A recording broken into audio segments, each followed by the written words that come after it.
melakukan kegiatan wawancara. Sebelum mewawancarai, kami akan memperkenalkan diri. Nama saya Risma Melati, saya Salmani Cahyarani, saya Nagani Saradana. Saya Daniel Sari, saya Anggira Namalia. Di samping saya ada selaku karyawan yang akan saya wawancarai. Perkenalkan, saya Asep Karyadi, karyawan Temin yang sudah lama bekerja selama 2 tahun. Assalamualaikum warahmatullahi wabarakatuh. Waalaikumsalam. Kami dari SMK Rosma akan mewawancarai tentang perusahaan yang tempat Bapak bekerja. Baiklah, langsung saja untuk mengulur waktu. Bagaimana sistem penggajian pegawai di PT Toyota ini?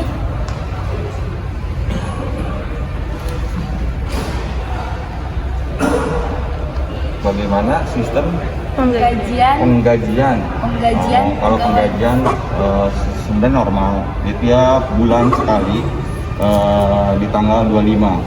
Tanggal 25 kita ada gajian setiap bulannya di tanggal 25. Ketika tanggal 25 itu di hari libur, maka gajinya dimajuin di tanggal 23 atau 24 ini. Bagaimana prosedur kenaikan gaji di PT ini? Kalau untuk kenaikan gaji sebenarnya sama ya kayak PT lain, itu setiap tahun ada kenaikan gaji. Nah di situ dari Toyota itu, dari Temin itu ada kriterianya dari masa kerja sama prestasi. Makanya dari tiap karyawan itu gajinya, kenaikan gajinya tidak sama karena dia ada prestasinya. Apakah di PT Toyota mendapatkan tunjangan?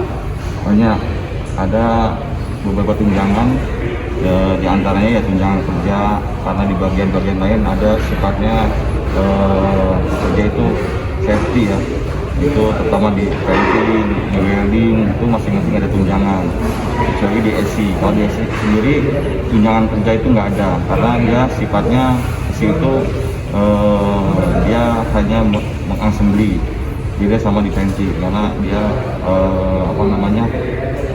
rawan kecelakaan. Makanya di situ dia ada tunjangan kayak tunjangan kena gas gitu kan, kena thinner gitu kan. Nah di welding itu kayak kena sputter, kena percikan api, di situ ada tunjangan. Menggunakan metode apa untuk sistem penggajian di PT Toyota? Apakah menggunakan penggajian secara UMR atau UMK atau ada yang lain? Untuk penggajian secara tergantung di masa kerja. Nah dari kalau ketika member baru atau karyawan baru itu menggunakan sistem ada namanya Toyota itu gaji di atas UMK, karena standarnya Toyota itu memang dari perusahaan sendiri ada namanya mungkin karena dia termasuk Astra, makanya gajinya di atas UMK. Berapa persen kenaikan gaji bagi pegawai setiap tahun? Tergantung dari pemerintah. Dari pemerintah sendiri 30%, ditambah yang tadi saya bilang prestasi, itu aja. Bagaimana sistem penghargaan di PT Toyota? Untuk penghargaan itu di Toyota itu setiap 5 tahun. 5 tahun sekali kita ada penghargaan yang namanya masa kerja 5 tahun, begitu juga kelipatannya itu 1 kali gaji pokok plus pelaka itu tiap 5 tahun. Kelipatannya 10 tahun itu ada namanya bros dari emas, 15 tahun ada lagi, itu setiap kelipatan 5. Dan kebetulan kemarin saya di 25 tahun itu pergi untuk rekreasi sama keluarga ke Bali gitu. Seperti apakah kriteria karyawan yang mendapatkan penghargaan? Kalau untuk penghargaan karyawan itu semua dapat, yang saya tadi bilang itu penghargaan prestasi nggak ada. Prestasi itu dalam penghargaan itu kadang semuanya dapat, yang saya bilang tadi di kelipatan 5 tahun. Untuk prestasi itu ada momen-momen tertentu, kayak kita ada namanya posisi bertubai, itu ada prestasi-prestasi tertentu. Jika di PT Toyota terdapat tambahan seperti bonus atau tunjangan, berapakah pendapatannya? Wah, kalau itu bonus tiap tahun berbeda, karena bonus itu kan tergantung keuntungan dari perusahaan per tahunnya. Makanya bonus itu berbeda-beda tiap tahunnya, tergantung negosiasi antara perusahaan sama SPSI itu. Apa yang akan diberikan kepada karyawan jika pekerjaannya memuaskan? Dia dapat prestasi di akhir tahun. Ya contohnya bonus tadi, ketika dia kerjanya bagus. Kalau di saya kebetulan saya kan SI, itu tidak menimbulkan defek, secara absensinya bagus, nggak pernah absen, itu akan bonusnya ditambah. Itu ada namanya A, B, C, D. Nah, kalau yang bagus itu dapatnya bisa jadi A, bisa A plus, B, B plus. Apa saja yang telah ditetapkan tentang kedisiplinan di PT Toyota? Kalau disiplin itu ada beberapa yang kayak absensi, moral, disiplin kerja. Nah, itu semuanya karyawan harus paham. Nah, disiplin kerja itu ya contohnya tidak menimbulkan defek, tidak membuat defek, dan tidak menerima defek dari orang lain. Jadi ada istilah defek itu nggak boleh lewat atau membuat defek sendiri. Bagaimana menerapkan kedisiplinan bagi karyawan yang ada di PT Toyota? Kalau menetapkan sih nggak ada, cuman ada di aturannya aja. Aturan-aturan itu sendiri sudah ditetapkan sama perusahaan, dan ada training-training tertentu ketika masuk kerja itu seorang karyawan pasti dari training untuk apa itu di dalam pabrik. Kedisiplinan di dalam pabrik itu udah ada aturan-aturannya, karena dia sebelum masuk pabrik itu pasti di training dulu. Jika ada karyawan yang tidak menerapkan kedisiplinan, apakah mendapatkan sanksi? Tergantung kalau disiplin dalam bentuk apa dulu. Kalau dia mencakup istilahnya pencurian, itu pasti kena sanksi. Kita adanya nama SP1, SP2 atau dikeluarkan. Faktor apa saja yang mempengaruhi kedisiplinan karyawan? Kalau di faktor kan tergantung orangnya sendiri. Kalau dia kan yang tadi saya bilang, disiplin itu kan kadang-kadang orang pengah gitu kan, itu disiplin kerjanya kurang, makanya ditegur lah sama atasannya. Ketika dia kurang disiplin, pasti ada teguran dari atasnya. Apakah ada peraturan batas minimal umur pegawai untuk menikah? Apakah bisa dijelaskan? Kalau untuk menikah tidak ada batasan. Selama dia sudah karyawan tetap, dia boleh menikah di umur berapa aja, kecuali dia ketika mau kerja atau mau masuk ke Toyota itu udah nikah, itu aturannya. Kalau untuk nikah sih itu masalah pribadi, ketika dia karyawan tetap boleh menikah. Jika ada karyawan yang ingin menikah, apakah yang harus dilakukan karyawan pada perusahaan? Ya, karena kami perusahaan Toyota itu ada namanya cuti khusus nikah.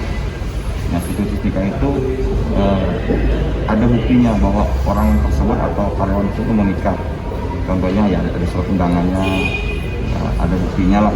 Nah, itu diberikan loh cuti khusus nikah selama 3 hari untuk karyawan itu sendiri.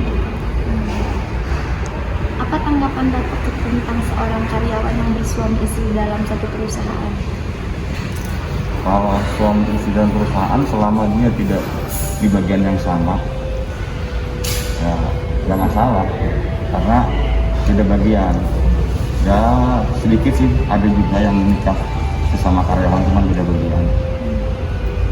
Apa saja syarat yang harus dipenuhi jika karyawan ingin bercerai? Wah, kalau itu mah masalah pribadi, mau cerai mau enggak ya karyawan.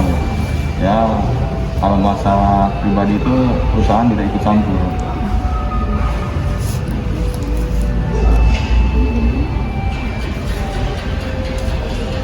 Bagaimana prosedur tentang pemberhentian karyawan di perusahaan ini? Kalau masalah untuk berhenti, ketika karyawan itu mungkin dia pengen berhenti dari perusahaan, dia harus mengajukan dulu. Dia ada istilahnya formulirnya, bersama alasannya dia kenapa berhenti. Yang perusahaan sendiri itu pasti mengecek Ketika dia pengen berhenti, oh si Anu pengen berhenti, kenapa? Pasti itu diolah dulu lah, dia nggak mungkin langsung oke berhenti. Pasti dia ada siap HRD-nya yang ngecek kenapa dia berhenti. Kalau nggak kasus ya. Bagaimana jika karyawan di PHK karena kasus pidana yang ternyata tidak dinyatakan salah? Kalau untuk kasus pidana, perusahaan mungkin sesuai prosedur ya, karena kalau udah dinyatakan dia bersalah, walaupun memang bersalah, perusahaan tidak mau tahu, karena pihak berwajiblah yang tahu, karena perusahaan sendiri ya, kalau dia salah di pidana ya mau nggak mau pasti di PHK. Apa ada tunjangan pensiun untuk karyawan yang sudah mencapai batas usia pensiun? Ada, namanya DPA, dana pensiun Astra. Itu apa namanya, dana pensiun Astra itu umur di atas 45, 50 itu pasti ada dana pensiun Astra namanya. Bagaimana cara menentukan besaran kompensasi PHK karyawan? Karena karyawan itu tergantung masa kerja. Nah di perusahaan sendiri ada masa tertentu, perkaliannya tertentu itu di masa kerja. Berapa di masa kerjanya, di perkaliannya di gaji pokoknya dia. Juga apa namanya besar kecilnya ditentukan di masa kerja. Apakah setiap alasan PHK karyawan bisa diberikan pesangon? Apakah setiap alasan PHK karyawan wajib diberikan pesangon? Kalau wajib, kita ada aturan. Selama dia tidak melakukan pidana, pasti ada pesangon. Itu saja. Terima kasih atas Bapak yang telah menjawab pertanyaan dari kami. Semoga bermanfaat. Assalamualaikum warahmatullahi wabarakatuh. Waalaikumsalam.